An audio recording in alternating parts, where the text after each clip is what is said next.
Well, here we are, everybody, and I suppose it's kind of inevitable that we would be here. So today, in this video, we are talking about the mighty acts of Kevin Feige. The mighty acts of Kevin Feige. Boy, that's weird to say.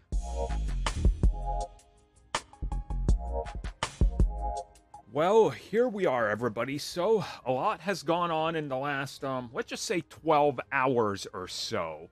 We started to hear that there would be some sort of piece or some news related to Marvel Studios, and people were like, well, it's either going to be good or bad. It can't be anything in between. No, it's definitely bad, or depending on how you look at it, it could be good, I guess.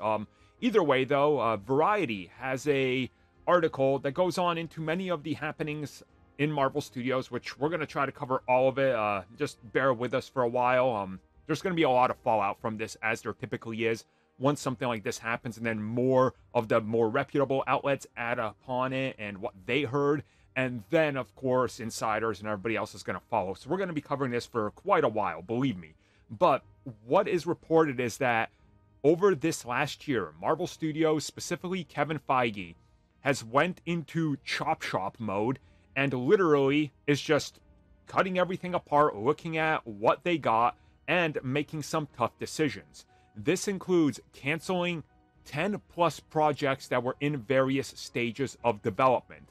For example, Wonder Man, that's gone. Whatever WandaVision sequel, pseudo-sequel that might have been in development, that was Vision Quest, that's allegedly gone.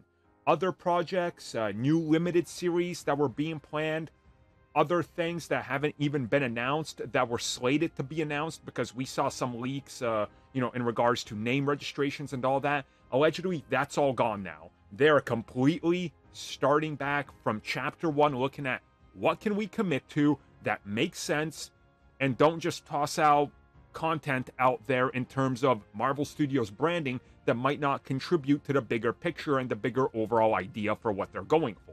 Now, truth be told, I think this is smart. I think this is a great decision. I think that they're realizing that you don't need a Wonder Man TV series. Would it be cool to kind of get a different angle at the Marvel Universe through the eyes of Wonder Man? Sure. But why? What does he bring to the table? Right? Like, what's the point? And why waste resources, and a lot of resources and money, on Wonder Man when you can, for example, invest into Shang-Chi 2, which you're committed to, right? So this does make a whole lot of sense. And from what we are learning, and again, it's going to keep pouring out, there's other projects that were in various stages of just recently starting to enter rewriting stages or being pitched. The Marvel Studios is straight up saying, no, we're pulling back from this. And again, I think this is smart. They have a full slate that they announced that they are still trying to get off the ground. Like, look at what they revealed and realize that, man, we're still nowhere near close to that Avengers the Kang Dynasty, which we should have been at this point already hearing news about the casting and everything, but due to delays, problems, and everything, that film is falling way behind schedule. So trying to get projects into production that were set to come out after that, which weren't announced, just doesn't fit. It doesn't fit the direction that they're going in, what they're trying to do, so pull back everything.